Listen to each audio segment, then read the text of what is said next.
மொழி புரியலனாலும் அந்த குரல்ல இருக்கக்கூடிய வலி நமக்கு எல்லாருக்குமே புரியும். இப்ப எல்லாருக்கும் தெரியும், ஈரான் மீது இஸ்ரேலும் அமெரிக்காவும் போர் தொடுத்து இருக்காங்க.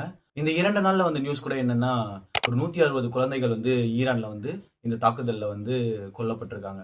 இது போல உலக தலைவர்கள் போடுற சண்டையில நிறைய சின்ன குழந்தைகள் பாதிக்கப்படுறாங்க. நான் போட்ட இந்த வீடியோ வந்து இப்போ வந்தது இல்ல. இது வந்து இஸ்ரேல் பாலஸ்தீன் மீது போர் தொடுக்கும்போது காசாவில் இருந்து வந்த ஒரு வீடியோ.